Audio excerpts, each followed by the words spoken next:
Saya hidup tapi saya merasa hampa. Ya. Cara mengasah keyakinan yang tumpul hidayah, apa bentuknya? Majelis ilmu, ilmu itu, majelis ilmu seperti ini hadirin, gitu kan? Bukan cuma ini, siapa saja, jangan ditambah. Ini aja masih banyak, saya bingung nih. Jadi majelis ilmu selalu hadirin, jadwalin, bukan cuma di sini, bukan cuma Rabu malam nih, di mana saja ada ustadz-ustadz insya Allah yang kompeten dipelajari. Kalau enggak dengarin, lagi di motor, lagi di mobil, dengarin ceramah. Terus ilmu itu nanti akan mendatangkan iman. Iman ini kalau sudah ada, maka orang lemah menjadi kuat, orang malas jadi rajin, orang miskin jadi kaya, orang penakut jadi pemberani. Iman mengubah semuanya, mengubah semua. Kalau iman sudah ada luar biasa. Orang buruk jadi baik, semuanya.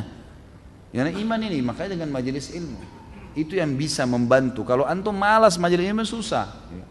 Saya sering bahasakan pengalaman saya, kadang-kadang saya sehari kalau nggak isi pengajian, saya rasa lain dibandingkan dengan saya selalu isi ceramah gitu, semangat, itu lain. Saya sebenarnya sendiri dalam ceramah seperti ini sedang mencas iman saya sendiri. Kembali lagi saya hadir, kembali lagi saya menyampaikan, kembali lagi saya mengingat riwayat-riwayat, hukum-hukum, jadi terus-menerus rasa tercas gitu kan.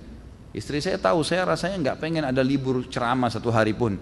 Jadi walaupun dalam satu hari cuma sekali saya ceramah, kalaupun saya di rumah, saya berusaha kadang-kadang kalau waktu lowong saya balas SMS atau WhatsApp di mana orang bertanya agama, jadi tersibukkan dengan itu. Ya, majelis ilmu itu penting, ilmu itu yang bisa membentuk keimanan, dan iman kalau sudah ada aman semuanya, semuanya bisa berubah. Kapan baiknya anak laki-laki disunat atau dikhitan? Bolehkah sejak masih bayi, jika sudah dewasa belum dikhitan, apakah tetap harus dikhitan? Apakah anak perempuan juga dikhitan? Karena saya pernah membaca hadis khitan disunnahkan bagi kaum laki-laki dan mulia bagi kaum wanita. Sahihkah hadis ini riwayat Baihaqi? Maka di sini wajibkah perempuan dikhitan disunat juga? Tapi saya tidak tahu bagian apa yang mau disunatnya. Baik, tentu saja boleh kapan saja dikhitan. Kalau anak saya khitan dari bayi. Kalau anak saya pribadi itu dari bayi sudah saya khitankan yang laki-laki, dan alhamdulillah sangat baik gitu kan. Sangat baik. Yang saya tahu juga di zaman Nabi SAW itu bayi biasanya baru lahir sudah dikhitan. Dan itu jauh lebih baik ya. Dia tidak terlalu merasakan sakit seperti kalau dewasa gitu kan. Dan juga ternyata disurvei pertumbuhan badan dan fisik mental orang yang dari bayi disunat itu lebih baik ya. Nah ini tentu lebih baik opsinya. Kalau perempuan apakah dikhitan, ini khilaf di antara ulama. Ada yang mengatakan dikhitan, ada yang mengatakan tidak. Kalau hadis Baihaqi dihasankan oleh para ulama tadi yang disebutkan, maka ada yang mengatakan dikhitan, tapi khitan kan itu sebenarnya artinya memotong sesuatu dari kemaluan, gitu kan? Makanya dikatakan laki-laki dikhitan dipotong kulit bagian atas. Kalau perempuan pun seperti itu pemahamannya kalau secara etimologi. Tapi ternyata para ulama mengatakan khitan perempuan berbeda. Ya, itu dibersihkan di bagian tertentu, dan itu biasanya memang bagian bidan, suster di rumah sakit kita sudah tahu gitu. Saya juga punya anak perempuan dan saya tanyakan ke istri saya, maka dia mengatakan anak-anak perempuan ini biasanya bukan seperti laki-laki, tidak dipotong sesuatu tapi dirapikan dengan cara mereka lebih mengerti gitu kan. Allahu alam, saya juga tidak tahu bagaimana, tapi yang jelas seperti itu jawaban dari ya dokter atau bidan yang ada di rumah sakit pada saat anak saya dikhitan. Ada jenis tanaman hias yang memiliki kadar racun tinggi dan sering dijual di pasaran. Tanaman ini juga sering dijadikan buat mainan anak-anak kecil di kampung. Apakah menanam tanaman ini bisa tergolong membuka pintu untuk membunuh? Tentu saja kalau memang kita tahu itu berbahaya ya, maka itu tidak boleh, sebaiknya memang dijauhi, dihindari. Kalau kita sudah tahu, kita sengaja, apalagi membiarkan orang sampai mengkonsumsinya, berarti kita menjadi penyebab. Pokoknya kita jadi penyebabnya, kita juga terlibat di situ. Saya ingin membuat kaos tulisan hadis atau potongan ayat Al-Quran dengan bahasa Inggris dan menjualnya, apakah boleh? Boleh saja, boleh saja, tidak ada masalah. Tapi konsekuensinya, kalau hukumnya bolehkah menulis ayat di baju, bolehkah menulis ayat di papan, ya, di spanduk, di apa saja, boleh, hukumnya boleh, gitu kan. Tapi di sini dilihat adabnya. Kalau dia menulis ayat-ayat tersebut, apalagi di kayak baju kaos yang akhirnya dipakai ke kamar mandi dan seterusnya, di WC, maka itu tidak dibolehkan, ya kan. Kalau sampai dia pakai ke WC atau nanti orang yang pakai tidak bertanggung jawab malah diolok-olok ayat-ayat itu lain. Tapi hukumnya saya tahu saya boleh. Bahkan termasuk kalau dia masuk kamar mandi misalnya dibuka dulu sama dia itu lain, tidak ada masalah. Nggak ada sesuatu yang salah di situ. Bahkan sekarang memang Kalau saya pribadi, saya mendukung kalau ada baju-baju kaos yang ditulis dengan simbol-simbol Islam ya. Aku cinta Allah misalnya, aku cinta Rasulullah SAW, aku cinta dengan Islam, atau apalah kata-kata positif yang memang menunjukkan kekuatan Islam, ada cintanya kepada Islam, itu boleh-boleh saja. Setahu saya nggak ada masalah. Apakah kakek atau adik buyut itu termasuk kategori silaturahim? Tentu saja. Semua yang punya hubungan darah, ke atas, ke bawah, ke samping, kiri kanan semuanya, kakek, nenek, ke atas, saudara-saudaranya semuanya, kemudian anak, cucu dan semuanya yang berhubungan dengan mereka, kemudian saudara, saudari, paman, tante, semuanya itu yang punya hubungan darah. Apakah menjual alat musik untuk keperluan mendadak diperbolehkan? Setahu saya tidak boleh alat musiknya, haram. Satu-satunya cara, ada pendapat ulama yang mengatakan kalau tadinya orang itu pemusik, lalu dia taubat, alat musiknya dijual kepada orang kafir, bukan kepada orang muslim lagi, yang dasarnya dalam agama mereka itu tidak ada masalah. Kemudian danahnya dia kembalikan uang dia, uang modal dia yang dasarnya dia pakai beli alat itu jadi halal buat dia. Tapi kalau dia transaksikan, dia jual beli alat musik, ini nggak boleh, masuk dalam kategori yang dilarang. Bolehkah menghibahkan kucing dengan meminta ganti uang makan? Kalau kucing tidak boleh ditransaksikan ya, jadi sebaiknya hindari, jangan diminta balasan, gitu kan.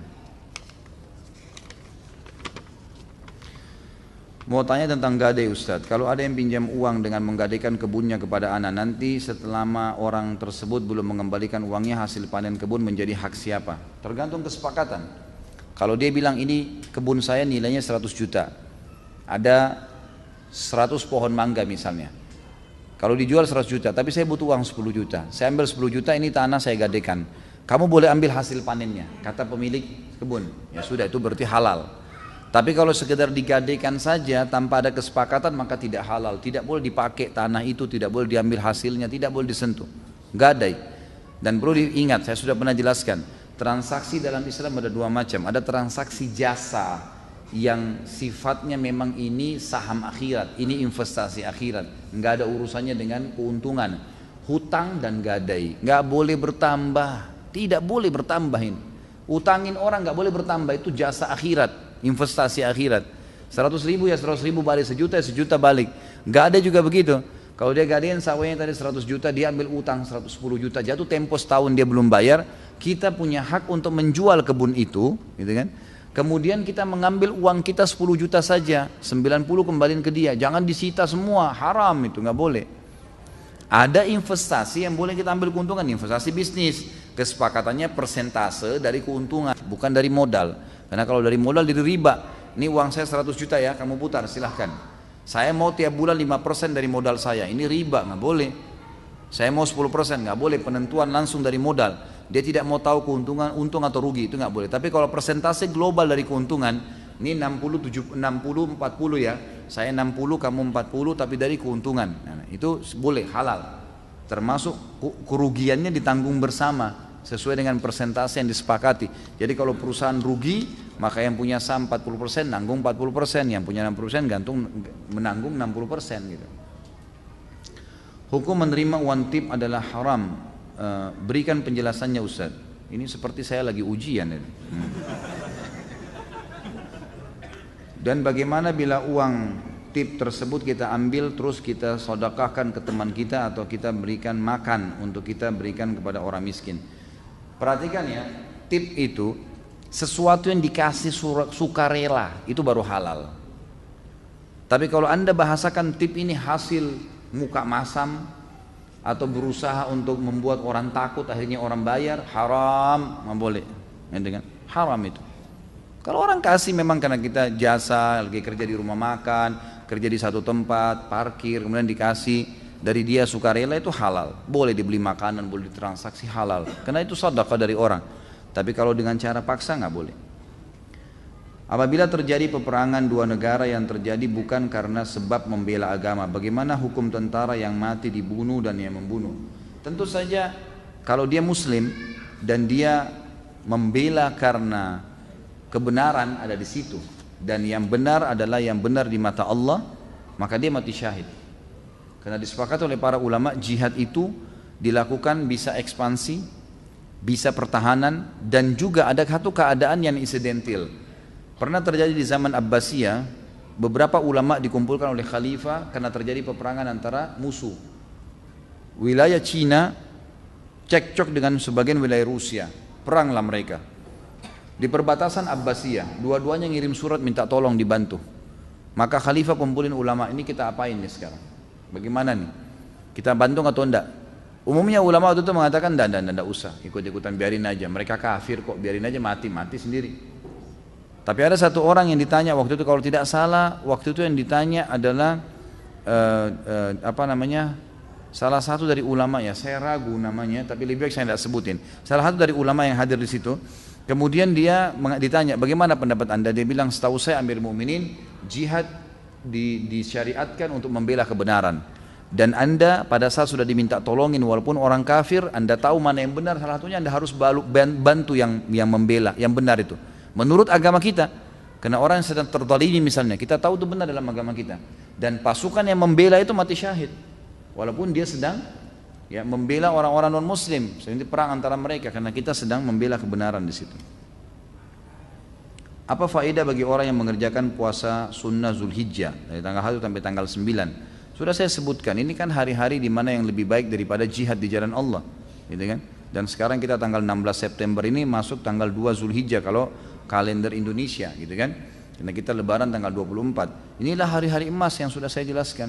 Hadis Nabi SAW, tidak ada hari-hari sepanjang tahun di mana amal soleh kalau dikerjakan dalamnya sunnah atau wajib lebih Allah cintai daripada yang dikerjakan di 10 awal bulan Zulhijjah. Lalu para sahabat mengatakan, jihad ya Rasulullah di jalan Allah, apakah itu juga belum bisa mengalahkan amal wajib dan sunnah di 10 awal Zulhijjah? Kata Nabi SAW, jihad pun tidak bisa mengalahkan kecuali seorang laki-laki yang keluar berperang membawa seluruh harta dan jiwanya lalu dia tidak membawa pulang keduanya. Maka sebagian ulama berijtihad mengatakan dianjurkan setiap muslim mengisi hari-harinya dengan ibadah. Di antaranya di siang hari dengan puasa, malam hari dengan sholat malam. Tentu ulama ada yang mengatakan tidak ada puasa 9 hari, gitu kan? Puasa cuma tanggal 9 saja. Ini pendapat ulama. Ada pendapat lain yang mengatakan boleh berpuasa 9 hari itu. Beranjak dari, dan ini dianggap puasa nafilah, puasa tambahan. Ada hadis Bukhari berbunyi, kalau Nabi SAW pernah pulang ke rumahnya lalu menemui Aisyah dan berkata, wahai Aisyah, apakah engkau punya makanan? Dan hari itu bukan hari puasa ya, karena terbukti Nabi minta makanan. Tapi Aisyah bilang, enggak ada ya Rasulullah. Kata Nabi, kalau gitu saya puasa. Ulama mengatakan ini bukan puasa Senin Kamis, ini puasa tambahan. Orang kalau tidak punya makanan terus dia mau niat puasa boleh. Namanya puasa nafilah. Nah karena 9 hari ini adalah hari yang lebih baik daripada jihad, dan ada hadis tadi Nabi pernah berpuasa nafilah, maka dianjurkan puasa semaksimal mungkin. Karena puasa adalah ibadah yang besar pahalanya gitu ya. Bila tidak potong kuku dan rambut pada tanggal 1 dan sampai 9 akan mendapatkan pahala seperti orang yang berihram. Apakah berlaku pada orang yang ingin berkurban saja Ustaz? Tentu tidak bisa dikatakan pahala seperti orang berihram. Enggak ada dalil masalah itu ya. Itu ijtihad ulama saja. Jadi enggak ada dalil yang mengatakan orang kalau tidak potong kuku atau tidak potong rambut di 10 awal Zulhijjah sampai dia berkurban, itu adalah ya larangan dari Nabi. Kalau seseorang akan berkurban, janganlah dia memotong rambutnya atau kukunya sampai dia berkurban, dari tanggal 1 kemarin sampai lebaran nanti, sampai dia berkurban. Sunnah, disunnahkan untuk tidak memotong kuku dan memotong rambut, bukan wajib ya. Ini lebih dekat kepada sunnah muakkadah, sunnah yang sangat ditekankan. Artinya kalau darurat antum mau potong memang darurat, ya sudah dipotong kalau darurat, tapi lebih afdal untuk tidak. Sebagian ulama berijtihad, bukan hadis ya, mengatakan karena orang yang mau berkurban seakan-akan dia berihram. Orang berihram tidak boleh potong kuku, tapi itu ijtihad bukan hadis. Jadi apakah dia seperti berihram atau tidak, intinya Nabi melarang untuk memotong kuku. Kita jalankan sunnah Nabi itu. Apa saja sunnah-sunnah dilakukan sebelum melakukan sholat Idul Adha? Apakah sama seperti Idul Fitri? Sunnahnya untuk tidak makan. Sunnahnya untuk tidak makan. Kalau Idul Fitri sunnahnya makan dulu. Tapi makan hanya sebagai syarat ya. Artinya karena sunnah Nabi mungkin makan sebuah kue, ya mungkin sedikit makanan, jangan makan yang besar gitu kan. Jadi makan syarat saja karena Nabi sunnahnya makan, dan Nabi SAW makan sebelum sholat Idul Fitri untuk membuktikan kepada para sahabat kalau puasa sudah selesai. Sementara Idul Adha beliau menunda makannya sampai selesai sholat Idul Adha karena memang habis Idul Adha itu hari makan selama 4 hari. Dan ini keliru kalau ada yang mengatakan, oh berarti Idul Adha kita disuruh puasa subuh sampai sholat Idul Adha. Ini bukan puasa, karena puasa itu haram dilakukan di Id, ya. Di Lebaran tidak boleh puasa, haram. Dan yang dilarang di sini hanya makanan, minuman, hubungan suami istri boleh. Itu pun makan juga kalau lapar boleh. Ini kan sunnah, ya, dianjurin gitu. Seperti itu.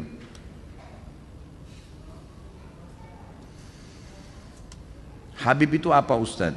Dan apa hubungannya dengan Habib di Indonesia? Kok banyak sekali pengikutnya? Kan sudah saya jelaskan dulu. Mereka yang mengatakan dirinya turunan Nabi SAW.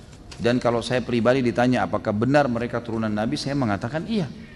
Kalau saya pribadi, karena saya tahu beberapa teman-teman saya memang yang menelusuri jalur nasab mereka dan mereka keturunan Nabi memang ada, gitu kan? Itu benar. Tapi apakah mereka semuanya benar? Ya ini tinggal dilihat secara individu, gitu kan? Secara individu. Kalau yang mengikuti sunnah Nabi SAW berarti benar. Mengikuti kakek-kakek mereka ya benar. Tapi kalau mereka menjadi pentolan-pentolan justru seperti yang mengikuti Syiah, mengkafirkan sahabat, mengatakan Quran kurang, ya ini tidak ada hubungannya dengan jalur keturunannya. Makanya Nabi SAW pernah berkata, wahai Fatimah, lakukanlah kebaikan-kebaikan karena saya tidak bisa menolong kau di sisi Allah. Sampai bahkan Nabi SAW memanggil Bani Hashim, sukunya, lakukanlah kebaikan-kebaikan. Wahai Abbas, pamannya, lakukanlah kebaikan-kebaikan. Patuhlah pada Allah karena saya tidak bisa bantu kalian apapun. Kalau kalian memang melakukan kemaksiatan akan dihukum sama Allah. Tapi kalau kalian baik maka dapat syafaatku. Gitu kan? Seperti itu.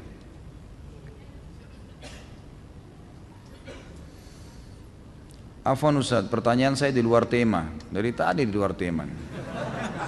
Ya ingin saya tanyakan, apakah pada hari kiamat nanti orang-orang pelaku perbuatan-perbuatan bidah akan dibangkitkan bersama dengan orang-orang yang mereka contohi dalam melakukan perbuatan tersebut? Misal orang yang mengikuti seorang kiai yang mengajarkan tentang perbuatan ibadah yang tidak dicontohkan oleh Nabi SAW. Apakah orang-orang yang mengikuti perbuatan kiai tersebut akan dibangkitkan bersama dengannya? Mohon penjelasannya Ustaz. Kalau apakah dibangkitkan bersamanya, Allahu a'lam. Ini saya tidak tahu dalilnya. Tapi pasti akan dibangkitkan dan nanti setiap orang yang menjadi penyebab orang lain melakukan satu perbuatan yang Allah tidak ridhoi, Rasulullah SAW tidak contohkan, pasti akan dipertemukan di mahkamahnya Allah dan akan diminta pertanggungjawaban masing-masing. Itu ada di riwayat masalah itu, tapi apakah dibangkitkan secara bersamaan ini saya tidak tahu dalilnya. Di kampung daerah saya di Gunung Kidul banyak sekali kasus bunuh diri dengan gantung diri. Kira-kira 3 hari yang lalu terjadi di tangga saya bunuh diri dengan gantung diri di dapur. Dan yang saya tanyakan pengurusan jenazahnya ya Ustaz, terutama bolehkah kita mensolatkannya? Kalau ulama nggak boleh mensolatinya. Kalau ulama dianjurkan untuk tidak mensolati orang yang bunuh diri dan orang yang masih punya utang. Karena memang ada hadis yang menjelaskan masalah itu. Ini yang panjang-panjang saya nggak jawab dulu ya. Masya Allah ini panjang sudah. Jadi para ulama tidak sholat, tapi umumnya muslimin boleh mengerjakan jenazahnya, memakamkannya, dan semoga saja Allah ampuni selama tidak berbuat syirik. Memang dosa besar ya, bunuh diri itu dosa besar, tapi tetap disolatin, diurus jenazahnya. Bagaimana dosa membunuh hewan cecak? Di rumah banyak cecak, membuang kotoran di lantai. Membunuh cecak pahala. Ini bagus pertanyaannya. Saya tadi lupa jelaskan. Jadi ada hewan malah kalau dibunuh dapat pahala. Di antaranya cecak itu, hadis Bukhari. Di mana Nabi SAW mengatakan membunuh cecak mendapatkan 100 pahala. Makanya Aisyah punya cambuk khusus untuk mencambuk cecak. Dan ulama membahas khusus masalah itu. Orang yang membunuh cecak dengan pukulan pertama mati dapat 100 pahala. Orang yang memukul sampai berapa kali maka akan mendapatkan dosa, ya dapat pahala sekian gitu kan. Kalau ditanya kenapa, ya itu hikmah dari Allah SWT. Kita tidak perlu tahu kenapanya gitu kan. Karena memang Allah SWT memerintahkan seperti itu. Ya, kita jalankan. Kalau kita temukan nanti hikmahnya, ya Allahu a'lam. Walaupun ada yang mengatakan kan cecak ada manfaatnya Ustaz, makan nyamuk, ya itu lain. Kita tidak bahas masalah itu, tapi karena adanya perintah agama. Kita sujud ke Ka'bah bukan karena Ka'bahnya, karena ada perintahnya, bukan karena batunya, gitu kan?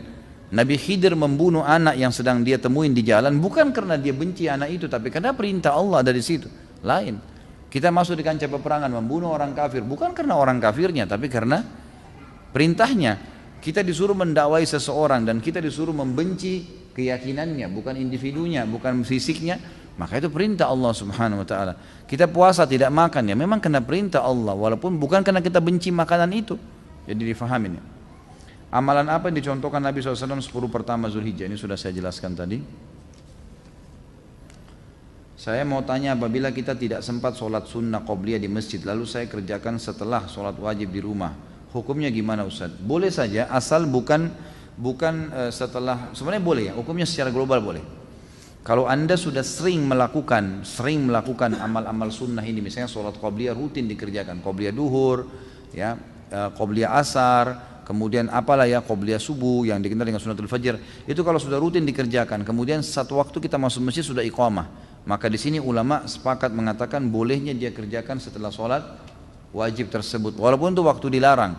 Karena ada riwayat Bukhari menjelaskan bahwa Nabi SAW setelah sholat asar beliau sempat berdiri kemudian sholat sunnah, lalu sahabat semua duduk, gak ada yang ikut. Setelah itu Nabi SAW ditanya oleh para sahabat, ya Rasulullah, apakah wahyu turun? Ada perubahan dalam masalah sholat? Selama ini anda mengingatkan kami tidak ada ba'diyah isya, ba'diyah asar. Kata Nabi SAW, ini sholat ba'diyah duhur saya, yang saya tadi lupa karena tersibukkan oleh satu kaum yang datang memiliki hajat dengan saya, maka sekarang saya kerjakan. Sama dengan hadis Nabi yang berbunyi, kalau seseorang lupa sholatnya, maka dia kerjakan kapan dia ingat. Saat ini saya sedang memulai bisnis herbal untuk nutrisi otak. Mohon doanya Ustaz, semoga herbal ini bermanfaat untuk kesembuhan bagi yang mengkonsumsinya. Insya Allah, mudah-mudahan fokus kepada bahan-bahan halal, ikhlaskan niat dengan modal halal, insya Allah Allah berkahi. Mudah-mudahan anda dan semua muslimin yang sedang berusaha diberikan berkah. Ciri-ciri orang munafik itu apa saja Ustaz? Apakah dosa-dosa kemunafikannya bisa terhapuskan dengan taubat? Nabi sudah sebutin kan, kalau dia berkata dia dusta, kalau dia diberikan amanah dia berkhianat, kalau dia berjanji dia mengingkari janjinya, dan kalau dia berdebat dia curang, gitu kan? Nah, dia selalu menggunakan cara-cara curang, cara-cara metode yang haram dalam agama, maka itu ciri-ciri orang munafik. Jangan terpengaruh dengan namanya, karena pimpinan orang munafik di Madinah namanya Abdullah, gitu kan? Jadi kalau sekarang muncul di TV namanya Muhammad, Yusuf, Ahmad, kemudian benci Islam, itu biasa. Saya sih nggak kaget, gitu kan? Ya.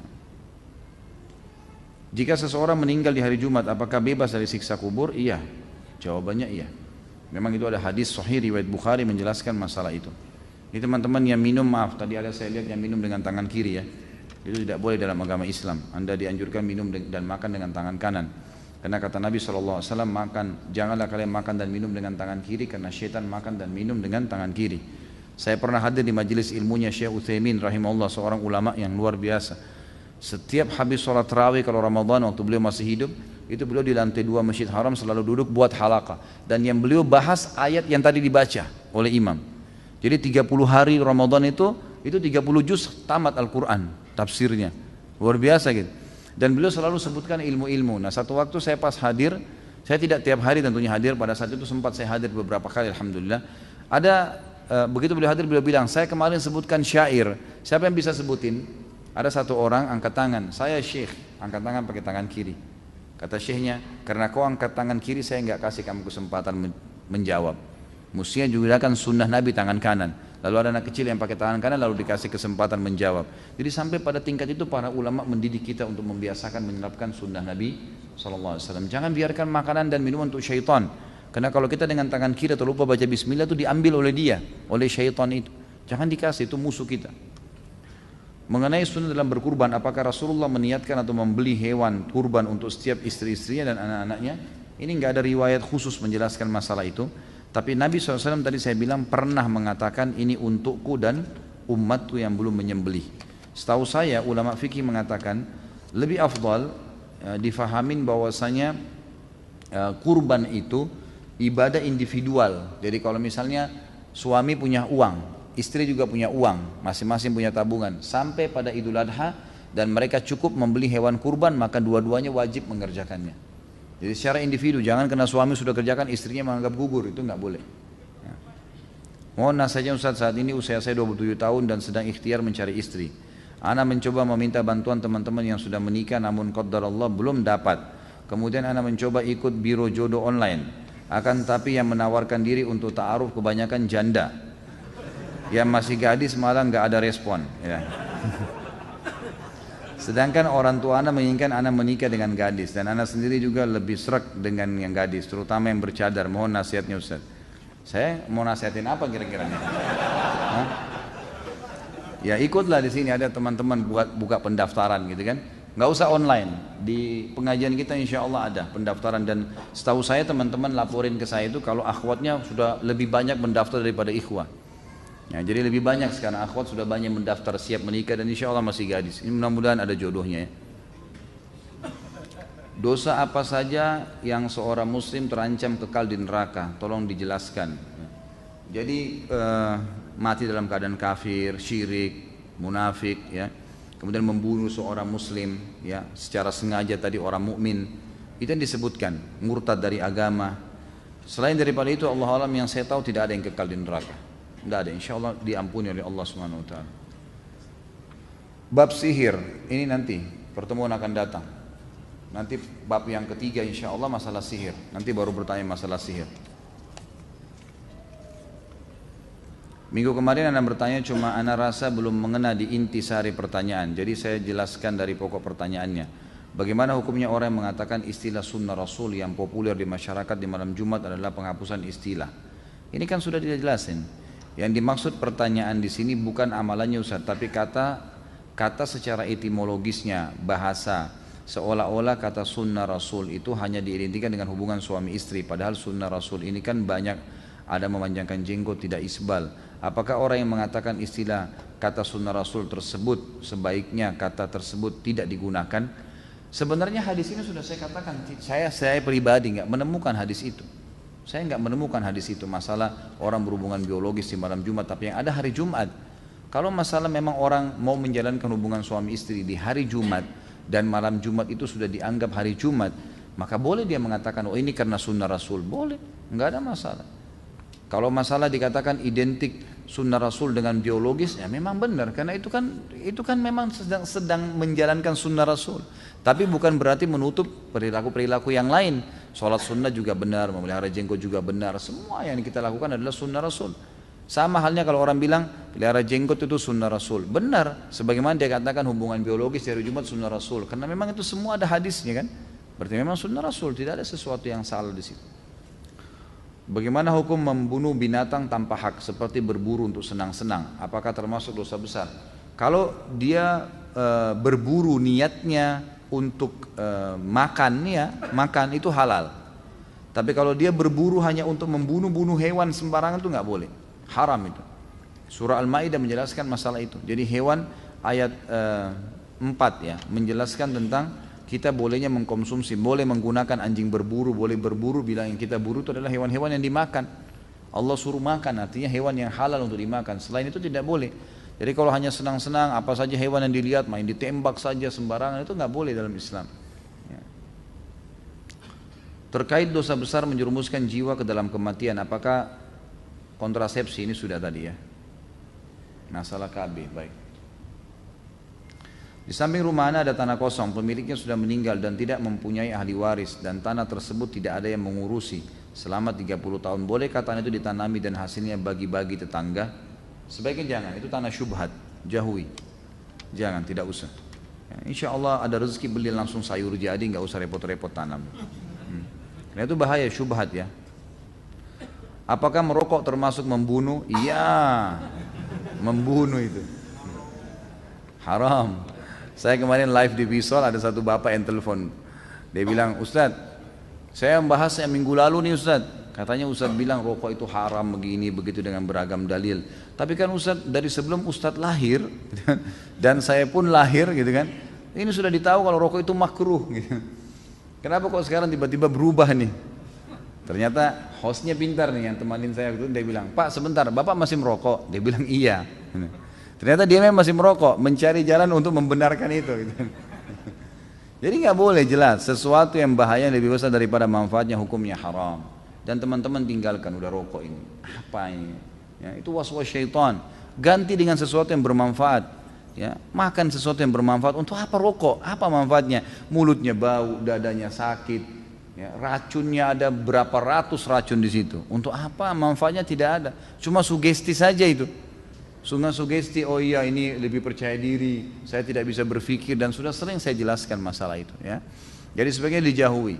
Larikanlah kepada hal-hal yang bermanfaat. Sampai di Saudi itu dipasang pelang besar-besar, dikatakan kalau seandainya perokok itu mensedekahkan uang rokoknya tiap hari, maka dia orang yang paling bahagia. Karena kalau satu bungkus 10.000 tiap hari 10.000 disedekahin itu rutin, itu luar biasa sedekahnya itu, gitu kan? Daripada dia harus membakar, menyakiti orang lain, dia juga sakit. Sebenarnya itu sakit ya, penyakit itu nggak boleh. Dan sudah sering saya bahasakan. Nah, bagaimana kalau kita tidak tahu efek seperti tadi, minum obat lalu meninggal, apakah termasuk bunuh diri? Tentu tidak saja ya. Kalau kita tidak tahu, ini kan saya bahasakan tahu tadi ya. Saya sudah bilang dia tahu listrik ini berefek, obat ini kalau dia minum berbahaya, dia tahu, maka itu baru masuk. Bagaimana jika ada suatu pemerintah Muslim tapi pada akhirnya melegalkan minuman keras, dosanya, hukumnya dan lain-lain? Apa maksudnya ditanya? Tentu saja berdosa ya, yang menghalalkan itu berdosa. Karena Nabi SAW mengatakan Allah melaknat ya, saksi minuman khamr itu, yang menandatanganin, yang menjual, yang membawa, yang meminum, yang punya modal, semua kena laknat, diangkat ya, apa namanya, dilaknat itu diangkat berkah hidupnya. Bagaimana jika sekarang perang antara negara, padahal kita Muslim tersebar di banyak negara? Apa yang ditanyakan? Jadi maksudnya apakah kalau terjadi perang antara negara kita harus membela gitu mungkin ya? Tentu kita membela kebenaran, saya sudah bilang tadi, tolak ukurnya benar atau salah. Kalau benar kita membela kebenaran sesuai dengan pandangan agama, kita termasuk berperang. Walaupun yang dihadapin itu ada muslimnya. Sama muslim kalau dia masuk dengan pasukan non muslim dan dia tahu ini kebenaran yang sedang dia bela, termasuk dia, dan itu benar di mata Allah, maka berarti dia juga termasuk mendapatkan syahid insya Allah. Bagaimana Bilal dengan sahabat lain yang membunuh, apa ini kok robek? Umayyah bin Khalaf mungkin yang dimaksud yang kemarin ya, yang saya jelaskan di tablik akbar itu. Tentu saja di sini waktu Nabi SAW hidup, Nabi SAW penentu keputusan. Jadi waktu Nabi SAW tahu tentang kasus ya, Bilal membunuh Umayyah bin Khalaf dan itu dikeroyokin dengan rame-rame para sahabat. Sementara memang waktu itu Umayyah bin Khalaf belum dibawa ke Nabi SAW. Jadi kalau di kancah peperangan, tawanan perang itu akan dianggap tawanan kalau sudah dilaporkan kepada pimpinan perang, gitu kan? Selama mereka masih berserakan di lapangan perang, ya, di medan perang, dan masih dianggap berbahaya, maka masih boleh dibunuh, gitu kan? Tapi kalau sudah dibawa, dikumpulin, di pimpinan perang sudah tahu, maka itu sudah tidak boleh lagi dibunuh, gitu kan? Itu sudah akan dibagi oleh pimpinan. Kasus Umayyah bin Khalaf ini memang masih sementara dibawa oleh Abdurrahman bin Auf menuju ke kemah Nabi. Memang belum sampai, masih di kancah peperangan. Maka Bilal menyerangnya karena tahu bagaimana kejahatan dia pada saat di Mekah. Jadi itu berbeda ya, itu tidak masalah. Bagaimana dengan membunuh hewan yang dilarang untuk dibunuh? Sudah tadi ini masalah semut dan seterusnya. Kami bermaksud mengadakan resepsi pernikahan anak kami. Bolehkah mengadakan pengajian atau yasinan sebelum hari H? Baiknya dihadiri bapak-bapak dan ibu-ibu. Kalau pengajian boleh. Kalau membaca ayat Al-Quran ini yang masih diperselisihkan oleh para ulama, ya kan?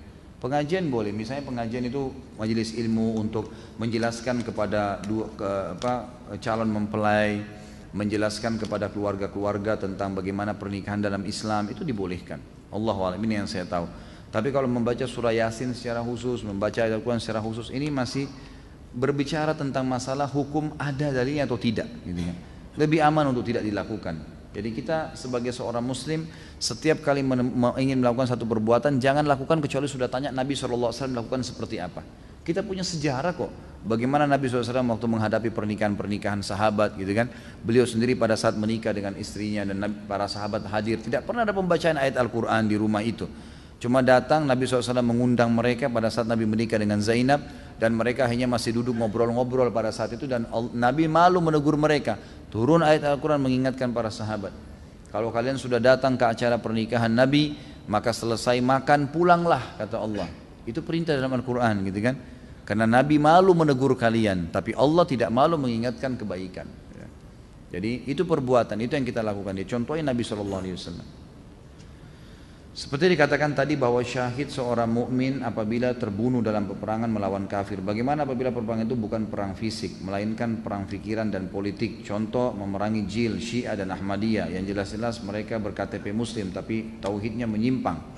Kalau anda sampai dibunuh oleh mereka, insya Allah itu mati syahid karena membela kebenaran. Pokoknya selama membela kebenaran yang dianggap benar dalam agama, maka insya Allah syahid itu. Barakallahu fiik ya guru kami, bagaimana urutan keutamaan dari hewan kurban? Kambing dan domba yang paling afdal, kemudian datang setelahnya sapi dan unta. Dan kambing dan domba ini minimal umur setahun, sapi 2 tahun dan juga unta 5 tahun. Boleh jantan, boleh betina, dan yang penting syaratnya tidak cacat, dan dianjurkan setiap muslim minimal 1 ekor kalau dia mampu. Jadi kalau sapi misalnya boleh partisipasi 7 orang, jangan dipaksain 7 orang kalau kita mampu sendiri. Jangan dibagi-bagi pahalanya, ya. Ambil aja sendiri kalau bisa. Selama kita bisa, kita ambil semua. Kalau kita nggak bisa, baru ajak orang lain, gitu kan. Maka itu juga pahalanya besar. Dahulukan kalau kita sudah ada di situ andil, kemudian kita ajak orang lain terlibat, boleh. Tapi kalau kita ambil andil yang maksimal lah setelah kita lakukan itu, ya. Itu yang mestinya dilakukan. Allahu a'lam. Jadi tetap didahulukan kambing, ya. Kapan saat wanita melakukan sholat duhur di hari Jumat? Afdolnya apakah setelah azan atau habis sholat Jumat? Tentu setelah azan. Ulama sepakat mengatakan tidak harus menunggu selesai khutbah. Boleh setelah azan duhur perempuan sudah boleh sholat, azan Jumat perempuan sudah boleh sholat duhur. Apakah gelar sallallahu alaihi wasallam hanya untuk Nabi Muhammad atau nabi-nabi lain? Apakah kita juga bersalawat untuk mereka? Tentu untuk semuanya, ya. Tapi biasanya kalau nabi-nabi yang lain itu lebih fokus kepada alaihi salatu wassalam. Tapi boleh kita mengatakan Isa sallallahu alaihi wasallam, boleh. Karena semua nabi-nabi memang diberikan salam kepada mereka. Bagaimana dengan bisikan syaitan yang datang saat sholat, namun isi bisikan tersebut adalah berupa solusi atau jalan keluar, ya, kita ke depan. Jadi seperti sebuah solusi tautis yang datang ke kita, dan kadang itu benar dan jujur. Itulah permainan syaitan ke anda. Mengingatkan kunci, mengingatkan janji, mengingatkan benda yang lupa taruh di mana. Akhirnya nanti setiap kali ada benda hilang kita sholat. Sholatnya kena benda hilang, mau tahu gitu kan? Itulah permainan syaitan. Gitu. Jadi itu semua permainan syaitan tidak boleh dipercaya. Gitu. Dia kalau masalah benar ya karena kebetulan memang saja dia ingatkan kita. Memori kita saja yang diputar sama dia sehingga kita bisa mengingatnya. Sebagaimana kita bisa dibuat mengkhayal, mengingat lawan jenis dalam sholat, ada orang menghitung keuntungan transaksi, ini semua permainan syaitan. Kata Nabi SAW kepada Uthman bin Abi Mad'un, sahabat Nabi radhiyallahu anhu, pada saat beliau berkata, ya Rasulullah, saya kalau sholat, saya selalu merasa terganggu, lupa dengan pekerjaan, lupa dengan sholat saya, mengingat pekerjaan, mengingat keluarga, mengingat beragam macam hal. Kata Nabi SAW, itu syaitan yang bernama khinzib atau khanzab, yang bertengkar di sebelah kiri kuping musalli, kemudian mengingatkan kepada dia, ingatlah ini, ingatlah itu, sampai dia lupa berapa jumlah rakaat yang dia sholat, gitu kan? Jadi ini kata Nabi SAW, kalau datang kepadamu, bacalah isti'adzah, a'udzubillahi minasyaitonirrajim, dan meludahlah sebelah kiri 3 kali, ditiupkan, ya, ditiup 3 kali seperti itu. Bagaimana dengan air mata seorang ibu yang dibungkus dan ditaruh di dompet seorang anaknya? Untuk apa? Untuk apa taruh air mata ibu ini? Hah? Kira-kira untuk apa nih? Nanti ada yang taruh air mata istri, air mata suami, untuk apa? Apa hubungannya air mata dengan dia? Kita dalam Islam disuruh apa? Bakti, khidmah, bukan simpan air matanya ibu, gitu kan? Itu yang diperintahkan. Jadi tidak boleh, semua sama sekali tidak boleh. Ini teman-teman yang hadir di sini semua ada di dompetnya tulisan-tulisan apalah, semua yang pernah dikasih oleh Pak Haji yang berkedok sebenarnya dukun atau orang pintar lah atau guru ngajinya. Karena saya itu hari diundang ke Hong Kong, lalu saya ngadakan pelatihan ruqyah massal. Pada saat itu ngajarin mereka ruqyah. Sebelum ruqyah saya bilang, semua di sini yang punya buhul di store ke saya, semuanya, apapun. Maka panitianya keliling, satu kresek, gitu. Macam-macam. Ada cincin, ada kunci, ada kertas, ada kain dijahit-jahit, ada tulisan bahasa Arab beragam, ada menyan, baunya la ilaha illallah. Udah enak sekali. Dikumpul semua. Setelah selesai baru, karena kalau buhul itu masih ada di kantong seseorang, disimpan di dompetnya, di rumahnya, di lemarinya, baru diruqyah, maka berarti masih ada posko syaitan. Si dukun itu kalau sedang diruqyah, orang itu diruqyah, dia rasa lagi diserang. Dia tidak mengerti itu ruqyah ini, dia pikir ini dukun lain sedang melawan dia. Maka dia kirim lagi syaitan. Dia tidak tahu nih syaitannya dikirim, dibacain ayat mati, gitu kan? Jadi seperti gitu berantem, kesannya kayak orang perang. Ibnu Qayyim mengatakan orang yang menghadapi sihir, maka dia seperti sedang berperang sebenarnya dengan para penyihir itu. Terlebih lagi kadang-kadang penyihir ini karena ditipu oleh syaitan, dikatakan itu saingan kamu, kalahkan dia, kirim ilmu ini, kirim ilmu itu. Terkadang ada yang mati, temannya juga bantu dia, dan seterusnya, seperti itu. Bagaimana caranya menyadarkan orang-orang yang terlibat dalam praktek sihir agar dapat bertobat dan kembali ke jalan Allah? Sebenarnya sama dengan umumnya dosa ya, sama dengan umumnya dosa. Apapun yang berhubungan dengan masalah dosa, maka yang bisa menyadarkan adalah menyampaikan wahyu Allah, menyampaikan tentang hukum-hukum yang telah Allah tentukan. Kalau ini tidak boleh, bicara apa adanya sampaikan. Ini hukumnya haram, ini tidak boleh. Maka apa namanya? Diberikan hadiah buku, CD, semua itu insya Allah termasuk boleh kita lakukan, dan selebihnya serahkan kepada Allah Subhanahu Wa Taala. Banyak orang subhanallah sadar dengan hal-hal yang kecil sekali, mungkin cuma dengan peringatan satu kali, mungkin cuma dengan buku, gitu kan? Itu insya Allah sudah cukup untuk membuat orang-orang ini sadar. Kita cukup menyampaikan, selebihnya sudah tidak bisa. Dan semestinya saya pernah umroh dengan salah satu jaksa kalau tidak salah ya, di salah satu kota di Sumatera. Terus beliau mengatakan sudah keluar sekarang peraturan pemerintah kita, maka dibolehkan untuk menangkap aliran-aliran sesat dan juga praktek-praktek ilmu hitam ini, gitu. Dan itu satu hal yang positif. Artinya memang harus dibendung, tidak boleh dibiarkan, tidak boleh dibiarkan. Jangan terpengaruh dengan promosi dukun ya. Ini laki-laki di sini nih, panjangin alat vital, gitu. Itu praktek dukun, tidak boleh, tidak usah, syukuri yang ada, gitu kan. Udahlah, tidak perlu dipanjangin, dipendekin, nggak perlu. Dahulu kami diberikan kertas tulisan Arab oleh bibi dan disuruh simpan. Kami sempat simpan, terus kami takut kertas tersebut adalah jimat, jadi kami buang. Apakah kami berdosa karena sempat menyimpannya? Kalau tidak, tentu saja dosa ya. Kalau ada orang tidak sholat karena tidak tahu, ya tetap dosa misalnya. Melanggar perbuatan. Ada orang zina nggak tahu kalau itu hukumnya dosa, tetap dia berdosa. Tapi Allah SWT terima kalau dia taubat. Allah SWT terima kalau dia taubat. Dan kalau ada buhul seperti ini, saran saya jangan dibuang, dimusnahkan. Memang dibakar, memang harus dimusnahkan. Apapun itu dibakar. Sebelum dibakar dibacakan surah Al-Falaq dan An-Nas, ditiupkan ke buhul tersebut, kemudian dibakar, dimusnahkan. Itu jauh lebih aman. Karena kalau dibuang, maka buhul itu semua ada syaitannya. Dia bisa kemana lagi? Gitu. Dia bisa menyusahkan manusia yang lain. Itu memang dimusnahkan. Di rumah ibu saya masih ditanam kepala kambing. Ibu saya dulu mempercayai ini untuk kebaikan. Bagaimana cara kami memberitahukan hal itu kepada ibu bahwa ini adalah salah? Apa perlu mengambil kepala kambing yang terkubur itu dengan cara membongkar ubin? Tentu saja. Dibongkar itu lebih efektif. Dibongkar kalau ditahu tempatnya. Masalah pembongkaran buhul atau membuang sesuatu yang sifatnya memang pelanggaran agama, itu nggak perlu izin sama pemiliknya. Jadi nggak perlu bilang ibu saya mau bongkar ya, keluarin kepalanya, enggak. Emang kalau ada peluang, ada kesempatan, Allah mudahkan dan kita tahu, maka kita bongkar itu. Karena selama itu ada, pasti akan ada syaitannya dan akan mengganggu rumah itu, membuat orang tidak nyaman lah, membuat orang ketakutan lah, gitu kan. Sering mengganggu anak-anak kecil, itu sudah umum terjadi. Jadi memang semestinya harus dikeluarkan. Masalah ibu anda, berikan penjelasan apa adanya. Sebelum menyampaikan penjelasan, berdoa kepada Allah, ya Allah mudahkanlah supaya ibu saya dapat hidayah. Lalu sampaikan. Dan tidak usah bawa nama anda, supaya biasanya orang tua itu tidak mau dinasihatin sama anaknya. Tapi coba bilang, tadi saya hadir pengajian, saya dengar dari Ustadz pada penyampaian seperti ini ibu.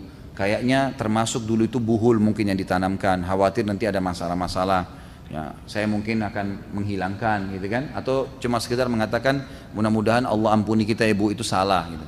Jadi disampaikan apa adanya, insya Allah. Mungkin beliau tidak faham gitu. Bagaimana Ustaz, bagaimana menghancurkan jin yang bersemayam di perut seseorang dan bagaimana mengusir rasa takut ketika sendirian di malam hari? Dibacain ruqyah, baca ruqyah, ditiup telapak tangan, diusap perutnya, terus baca lagi, diulang-ulangin tuh. Nanti ada buku ini, beli saja panduannya ya. Nanti ditiupkan ke perut supaya diniatkan menghancurkan.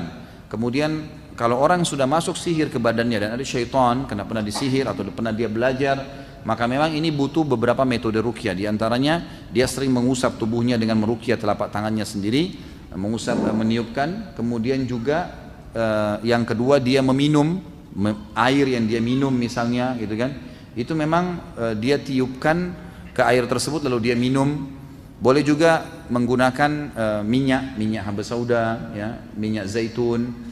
Ada jenis minyak zaitun yang sifatnya dikonsumsi di luar, kalau tidak salah yang tulisannya Fomes, zaitun Fomes itu memang untuk konsumsi luar saja, untuk kulit, perawatan kulit. Tapi ada yang virgin, zaitun virgin itu memang bisa untuk dikonsumsi, untuk diminum. Itu bagus juga ya. Saya pernah dapatkan dari salah satu masyayikh bahwasanya kalau minyak itu diruqyah, sama halnya boleh meruqyah air, maka minyak itu kalau digosok di tempat yang memang dasarnya ada sihir atau ada syaitan, maka selama minyak itu tidak hilang, reaksi ayat terus berpengaruh. Reaksi ayat terus berpengaruh, maka dianjurkan untuk itu. Saya kemarin Ramadan sempat umroh alhamdulillah dan ketemu dengan salah satu guru saya, Dr. Amin Fallata. Beliau guru besar Al-Quran di Mekah, di Ummul Qura, dan saya sempat berbicara tentang masalah ruqyah dengan beliau, dan beliau sempat menambahkan pengetahuan buat saya gitu kan.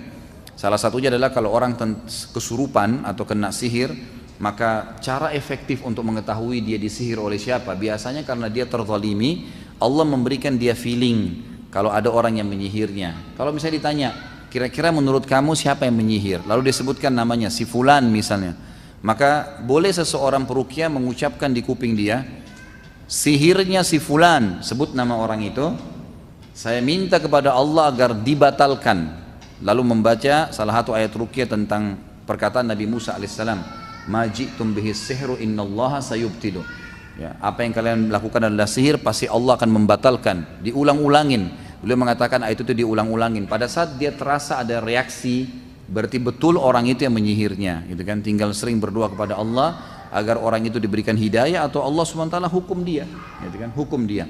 Jadi bisa dengan cara mengusap dari luar, bisa dengan cara meniupkan ke air atau minyak yang dikonsumsi gitu kan. Ada juga metode yang lain, sebagian ulama membolehkan ini, sebagaimana air boleh dibasahkan, dibandingkan seperti Bimbas mengatakan, boleh juga air diruqyah, dimasukkan daun bidara lalu dipakai berendam, gitu kan. Kalau sudah terlalu besar sihir di tubuhnya, maka dia berendam di alam air yang sudah diruqyah itu, gitu kan. Itu juga termasuk. Jadi sering kali terjadi teman-teman peruqyah berbagi dengan saya, kalau air itu walaupun dingin, kalau sudah diruqyah, bagi orang yang kena sihir, air itu panas, air itu panas gitu kan, dia rasa panas sekali, tapi memang dia harus kalau mau sembuh masuk ke dalam situ, jadi itu insya Allah akan membakar setan-setan yang ada di badannya.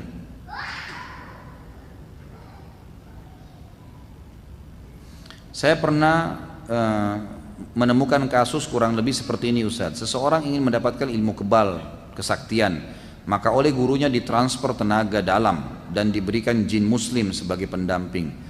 Lalu untuk mempertahankan kesaksiannya, guru tersebut menginformasikan bahwasanya dia harus sholat 5 waktu, puasa sunnah Senin Kamis tidak boleh tinggal, dan ibadah-ibadah lainnya. Sang guru mengklaim bahwasanya ilmu putih lawan dari ilmu hitam. Pertanyaan, apakah ini masuk dalam ilmu sihir? Apakah ibadah yang dijalankan akan diterima? Ini cuma kedok saja. Ini cuma kedok saja. Jadi masalah dia suruh sholat, dia suruh puasa, itu kedok, permainan syaitan. Baik menipu si guru tadi, atau memang si guru ini juga sebenarnya tahu ya, karena dia mendekati pasien atau mendekati targetnya dengan apa yang disukai oleh orang itu.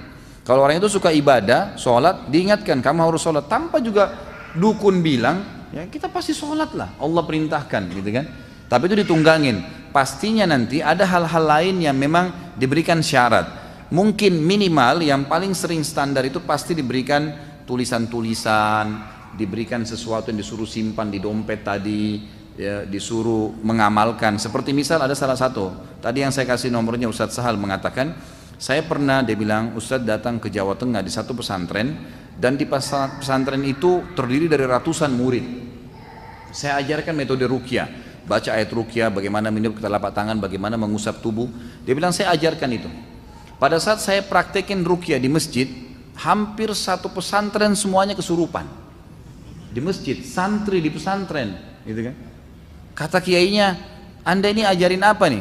Kata Ustaz Sa'ad, Anda lihat, Pak Kiai lihat sendiri, saya bacain ayat kursi, Al-Falaq, Al-Ikhlas, An-Nas gitu kan. Lalu Ustaz Sa'ad bilang, coba Pak Kiai muhasabah, ada enggak amalan-amalan yang dikerjakan yang tidak sesuai dengan sunnah? Mungkin ada sesuatu yang Pak Kiai, enggak, di sini pesantren belajar Islam kok. Coba muhasabah, mungkin ada sesuatu yang Pak Kiai suruh rutin kerjakan tapi tidak ada sunnahnya dari Nabi. Ternyata setelah ditelusurin baru kiainya bilang, sebenarnya sih murid-murid sini setiap malam Jumat membaca salah satu dari Asma'ul Husna, saya lupa sekarang apa itu, tapi yang jelas dibaca sampai 4.000 kali. Nah ini tidak pernah Nabi contohkan, tidak pernah Nabi SAW perintahkan itu gitu kan. Nah, sesuatu yang Nabi tidak contohkan pun itu bisa ditunggangi oleh syaitan. Gitu kan? Ini kasus-kasus sihir ya. Saya bukan sedang membicarakan ada orang yang salah dengan perbuatannya. Saya bicara tentang orang yang kesurupan sama syaitan. Pernah juga kasus kami duduk bermusyawarah dengan beberapa teman yang ruqyah, kemudian dia bilang ada satu orang kesurupan. Ustadz Hussein tadi yang saya kasih nomor yang kedua juga bilang sama saya.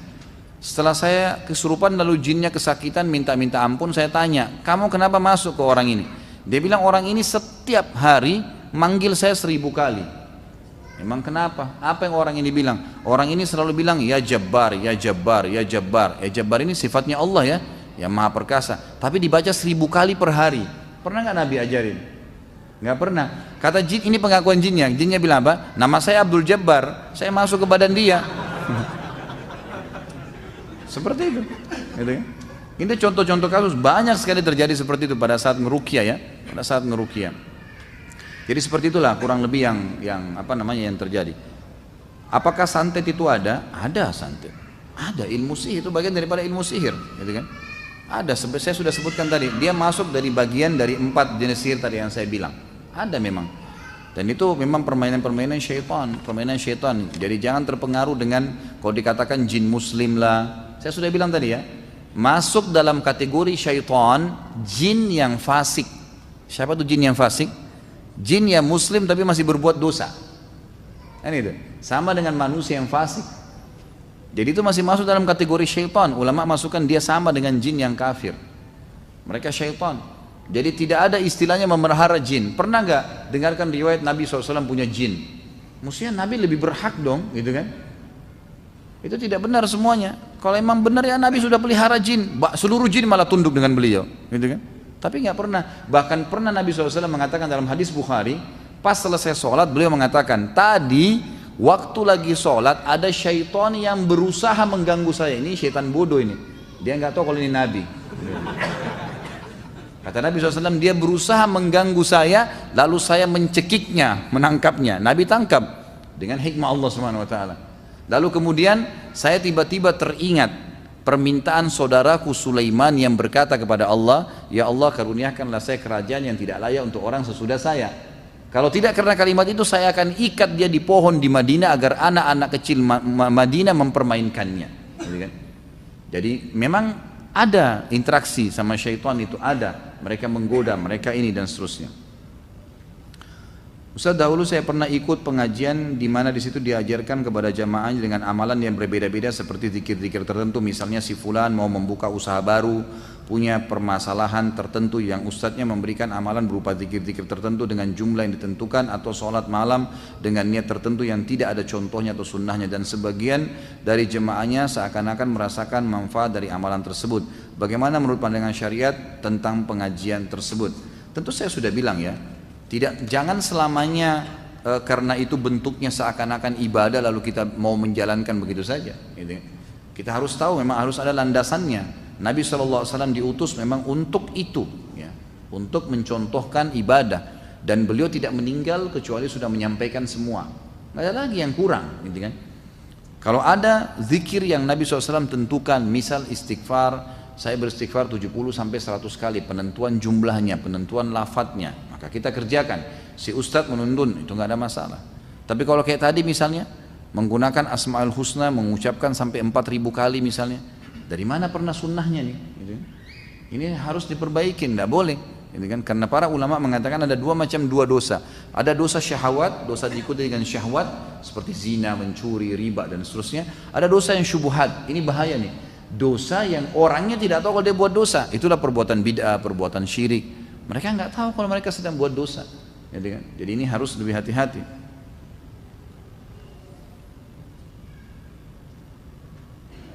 Bagaimana hukumnya dosa atau tidak jika ada seorang ustadz yang mengatasnamakan orang pintar?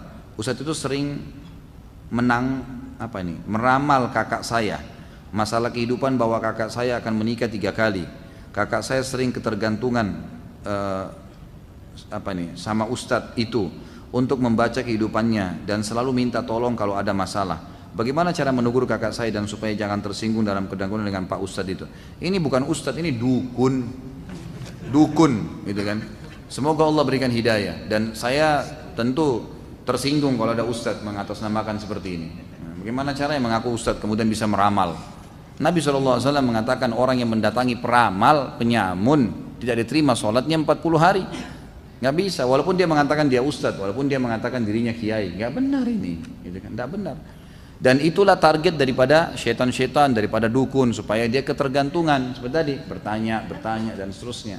Ini semua permainannya. Jangan tertipu. Saya pernah mengisi pengajian di salah satu rumah keluarga, masya Allah cukup besar, dan di situ di rumah itu ada musola, ada masjid yang memang dipakai sholat. Setelah sholat asar saya isi pengajian untuk keluarga, tapi kalau ada yang lain datang dibolehkan. Ringkas cerita, pada saat lagi hadir semua keluarga itu, tiba-tiba ada satu perempuan yang lewat di belakang masjid. Kemudian saya tidak tahu kenapa tiba-tiba saya bertanya. Saya tanya, Pak, ini siapa orang ini yang lewat? Saya tiba-tiba bertanya, punya perasaan ingin bertanya. Lalu si yang punya rumah bilang, ini anak saya, anak perempuan saya. Saya tanya, kenapa nggak hadir, Pak? Bukankah semua keluarga Bapak hadir di pengajian ini? Oh, dia bilang anak saya ini lain, Ustaz. Jadi ini kurang lebih saya baru isi 1 atau 2 kali ya. Waktu itu ada pengajian rutin keluarga.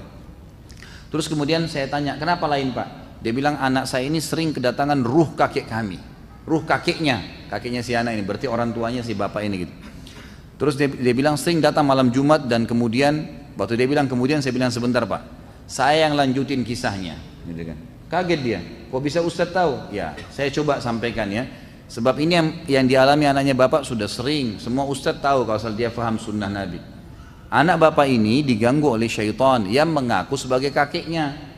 Di malam Jumat itu biasanya dia duduk di sebuah ruangan di kamar yang dimatikan lampu. Iya benar? Iya benar Ustaz. Suaranya berubah jadi suara laki-laki seperti kakek benar. Suara kakek Anda benar. Kemudian nanti dia akan minta minuman yang paling disuka oleh kakek itu. Betul nggak? Betul Ustaz. Minum kopi. Saya bukan peramal ya, tapi ini pengalaman teori memang begitu. Pengalaman teorinya begitu. Jadi sudah begitu permainan mereka. Lalu saya bilang, Pak, kasuistiknya adalah dia akan membuka pintu ramalan. Dia akan mengatakan, kamu nak pekerjaan kamu begini, kamu nak begini, kamu nanti menikah seperti ini, kamu begini. Ditebak-tebak, diterka. Betul nggak? Betul Ustaz. Sampai akhirnya keluarga akan tergantung dan bertanya terus sama dia. Betul Ustaz, anaknya bapak harus diruqyah. Itu permainan syaitan yang coba memasuki diri anak ini karena pasti ada pelanggaran agama. Ternyata betul, dia tidak pakai jilbab. Anak ini nggak jaga sholat, gitu kan? Apalagi tidak bisa mengaji, apalagi mau mengaji, tidak bisa baca Quran, maka banyak sekali pelanggaran agama terjadi. Seperti itu permainan syaitannya. Syaitan menipu manusia dengan cara itu. Kitab apa yang dijadikan rujukan dalam kajian dosa-dosa besar seperti dosa besar ini? Saya ingin membeli. Tentu ada terbitan. Kalau yang saya pakai warna merah ini memang dibagi cuma-cuma. Ini ada satu yayasan dari Qatar yang mencetak kemudian membagikan pada saat itu untuk umum muslimin dan juga umum para dai-dai yang dipakai ceramah. Jadi saya pakai ceramah. Saya cuma dapat beberapa buku pada saat itu. Tapi ada terbitan Darul Haq judulnya 76 dosa besar. Bisa dibeli dimanapun, insya Allah bisa didapatkan. Terbitan Darul Haq 76 dosa besar.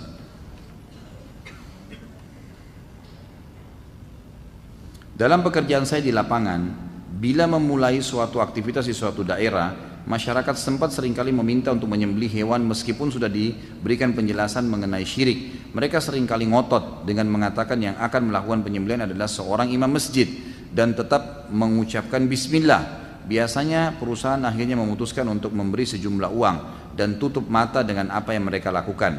Apakah tindakan ini benar dan apa yang sebaiknya dilakukan? Kita harus tahu dulu dia menyembelih untuk apa nih. Kalau misal dia meminta agar masyarakat diberikan makanan ya, dengan cara menyembelih seekor sapi, seekor kambing, dibacakan bismillah untuk menjamu masyarakat di sekitar perusahaan, tidak ada masalah. Hal-hal biasa memberikan makan orang perintah dalam agama. Tapi kalau ini dianggap sebuah syarat, buka di sini supaya tidak diganggu, supaya begini, supaya begitu, ini semua tidak dibolehkan. Walaupun imam masjid, walaupun yang bergelar kiai, dan ini saya terus terang ya, mestinya teman-teman kita kiai, ustadz-ustadz ini mesti menyampaikan kepada masyarakat, tidak boleh membiarkan orang-orang dukun ini menggunakan istilah yang sama, kiai atau ustadz, ini nggak boleh sama sekali. Mereka merusak citra ini, gitu kan? Memang mereka ini lawannya para dai, mereka juru bicaranya syaitan, gimana sih? Dai-dai juru bicaranya Allah Subhanahu Wa Taala. Mereka mengajak kepada kemusyrikan, kita mengajak kepada tauhid. Beda sekali. Ini menyesatkan manusia, ini membawa manusia kepada jalan yang benar. Jauh kan gitu. Jadi nggak boleh dibiarkan.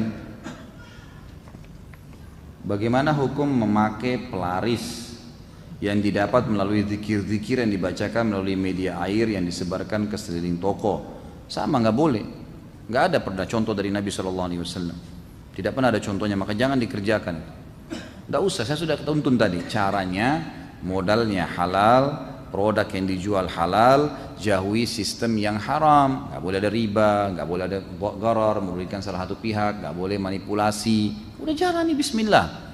Dan Anda kalau yang bertanya ini bisa ikuti ceramah saya Tablik Akbar, sudah ada 8 orang sahabat kita bahas. Semuanya menceritakan bagaimana mereka menjadi miliarder dan bisnis biasa, jual cangkul, jual kurma. Allah berkahi itu. Karena modalnya benar, produk yang dijual benar, jauhi semua dari sistemnya yang haram. Udah selesai, sistem yang benar. Maka insya Allah diberkahi oleh Allah SWT. Bagaimana menghilangkan pengaruh sihir yang ditujukan kepada diri kita? Saya sudah bahasakan tadi ya. Berdoa, ruqyah, membaca ayat-ayat dan hadis-hadis Nabi SAW, doa yang sudah diajarkan. Saya punya saudara, dia di setiap malam atau momen tertentu seringkali kesurupan arwah bapaknya. Kemudian dalam keadaan tersebut ia berwasiat kepada keluarga, anak cucunya bagaimana hukumnya ini ya, bagaimana cara untuk meluruskan di keluarga. Subhanallah, belum ditanya saya sudah ceritain dari contoh ya. Dia sudah terjawab insya Allah. Fenomena batu akik semakin marak. Apalagi saat ini sedang demam batu sojol gitu. Yang konon mempunyai kekuatan menambah kekuatan orang yang memakainya dan mencuci tangan dengan air rendaman batu tersebut. Bagaimana menasihati orang tersebut? Apalagi yang punya pemikiran tersebut adalah orang tua kita sendiri. Ini nggak boleh semua. Dari mana batu bisa memberikan sesuatu itu? Kalau ditanya hukum memakai cincin dalam Islam boleh nggak? Boleh. Nabi SAW menggunakannya. Tapi Nabi SAW menggunakan di jari kelingkingnya dan sebelah kanan. Kalau orang muslim laki-laki menggunakannya karena niat Nabi pakai, sunnah boleh. Tapi tidak pernah ada riwayat menjelaskan Nabi meniup-niupi ayat di situ di cincinnya. Nabi tidak pernah tiupin ayat. Para sahabat banyak pakai cincin, tidak pernah ada riwayat menjelaskan meniup-niup bacaan tertentu di cincinnya, nggak dipakai sebagai hiasan. Itu saja. Jangan dibumbu-bumbuhin nih. Kita ini paling ahli membumbui ya. Luar biasa nih di Indonesia bumbu-bumbu ini. Jadi harus dijauhi ini membumbui ini. Tidak perlu, gitu kan? Tidak perlu. Batu ini bisa direndam. Saya ketemu dengan satu orang pengusaha waktu itu di Makassar, kemudian dia bilang sama saya, Ustadz ada baru nih, saya bayar 8 juta beli. Apain? Ini dia lihat sama dia seperti kristal gitu. Nih, ini katanya Ustadz direndam di air, diminum nanti aura tubuh kita keluar. Saya langsung bilang taruh di sini, ini buhul, hancurin. 8 juta Ustadz, hancurin. Siapa suruh beli? Nggak boleh gitu kan. Sekarang itu dinamakan apalah istilahnya, ada banyak nama-nama tertentu ya. Tapi kebetulan yang dia beli kalau nggak salah cakra atau apa gitu ya. Itu direndam di air lalu membawakan aura. Ini tidak ada saudaraku, tidak ada. Kita punya dalam sholat, sujud, wudu, memberikan cahaya kepada wajah. Ada hadis yang menjelaskan hari kiamat dapat cahaya. Sholat, berdoa, ikutilah tuntunan agama. Sudah jangan yang ngawur-ngawur gini nih. Jelas tuntunan Allah wahyu, belajar dari para ulama. Jangan ikuti cara-cara syaitan, nggak boleh. Saat ini ruqyah sedang ngetren. Di antara kegiatan yang kita lihat saat ini adalah ruqyah seperti menjadi pencaharian. Lalu diseminarkan dengan biaya. Lalu ada yang jualan madu ruqyah, air yang sudah diruqyah, bahkan ada yang meruqyah pohon keramat yang juga bermudah-mudahnya peruqyah ngobrol-ngobrol dengan jin yang merasuki pasien. Tanya bagaimana sebenarnya membedakan bahwa ini ruqyah yang syariah atau bukan? Tentu saja ada batasan-batasan ya, ada batasan. Kalau masalah orang memberikan pelatihan, kemudian dia menyiapkan tempat, dan tempat itu dia harus sewa, diambillah biaya, tidak ada sesuatu yang salah di situ. Kan itu. Orang mengadakan seminar, dia sewa tempat, dia berikan biaya untuk peserta yang masuk, tidak ada yang haram di situ. Kalau ini, poin ini ya, masalah ada bayaran. Dan juga bolehnya dalam Islam, orang yang membantu kita, itu kita berikan jasa atau menentukan jasa. Ingat hadis Bukhari, ada beberapa sahabat yang melewati satu suku yang kepala sukunya dikena sengatan kala jengking gitu kan. Tadinya sahabat-sahabat Nabi ini minta untuk diberikan makanan dan diberikan tempat untuk nginap, tapi mereka nolak. Akhirnya para sahabat nginap di luar perkampungan itu, ditutup pintu gerbangnya. Ternyata malam itu dengan hikmah Allah kena sengatan. Lalu kemudian Nabi SAW lalu kemudian mereka kena sengatan, lalu diobatin, tidak bisa, makin parah di malam itu juga. Maka sebagian orang-orang suku itu berkata, coba tanya kepada kaum yang di seberang tuh, di luar, siapa tahu mereka punya cara. Maka sahabat Nabi, salah satu pimpinan kelompok itu mengatakan pada saat itu, saya akan mengobatinya dengan Al-Fatih tapi dengan syarat mereka memberikan kami tempat untuk nginap, ada balasan imbal kan. Maka disetujui. Maka sahabat ini pun membaca Al-Fatih dan meniupkan ke lukanya, dan akhirnya racun tersebut atau sengatan itu sembuh, gitu kan. Maka ini dalil yang sangat jelas bolehnya mengambil sesuatu imbalan. Guru mengajar, dosen, bolehkah dapat uang dari pengajarannya? Boleh saja, gitu kan? Tidak ada masalah, gitu kan. Jadi ini tidak ada hubungannya dengan masalah itu. Kalau masalah metode ruqyah memang ada yang boleh, ada yang tidak boleh, gitu kan. Termasuk dianjurkan untuk tidak banyak komunikasi dengan jin. Nggak perlu komunikasi dengan jin. Karena jin itu kalau sudah mulai orangnya kesurupan dan banyak bicara, pastikan jinnya sudah kesakitan tuh. Nah, banyak cara-cara jin menipu manusia. Kadang-kadang dia bilang bacaan kamu tidak benar, atau dia menyanyi, ya, atau dia sengaja mengatakan saya kuat, menunjukkan seakan-akan dia kuat. Nggak usah peduli dengan itu, bacain aja terus ayat, gitu kan. Yang satu-satunya kata ulama bolehnya kita berbicara dengan jin itu kalau memang dia berbicara, gitu kan. Biasanya kalau dibacain terus ayat nanti dia ngoceh tuh, dia sampein, saya cuma disuruh sama fulan, dia bicara karena sudah kesakitan. Nah, pada saat itu boleh kita menangkap informasi, gitu kan. Atau dia mengatakan buhulnya ada di sini, gitu. Itu lain. Ada sebagian ulama juga yang mengatakan kalau memang jin itu bisa diajak untuk Islam, kamu masuk Islam, kamu agama apa, cuma sebatas itu saja, karena jin pun berhak untuk didakwahin, maka ada yang membolehkan, tidak semua ulama. Tapi kalau ngobrol-ngobrol sama jin untuk apa? Tidak usah ngobrol-ngobrol, memang harus dihukum, diusir, gitu kan. Jadi khusus untuk masalah itu ngobrol-ngobrol itu tidak perlu. Tidak perlu. Kalau ada orang kesurupan kemudian dibacain ayat, kepanasan, atau dia pura-pura nyanyi, ya, subhanallah, saya kemarin pas ke Makassar Idul Adha, yang kita pas libur di sini, waktu ngurus kurbannya jemaah, sempat ada satu murid saya, sudah lama saya nggak ketemu, sekarang masya Allah jadi imam masjid di salah satu masjid, kemudian dia rupanya jadi peruqyah, saya nggak tahu. Sambil ngobrol-ngobrol ini saya sampaikan masalah seperti ini, dan dia kaget waktu dia tahu ternyata jin itu bisa menipu manusia, bisa menipu peruqyah, gitu kan. Nah, biasa dia begitu, bacaan kamu salah, saya lebih pintar baca daripada kamu. Kadang-kadang begitu, atau kadang-kadang nyanyi, kadang-kadang saya kuat, percuma kau baca, untuk mendaunkan semangatnya peruqyah. Jangan peduli, nggak usah peduli. Baca sebentar lagi itu sudah teriak dia nanti, kepanasan, bahkan bisa hancur dengan izin Allah.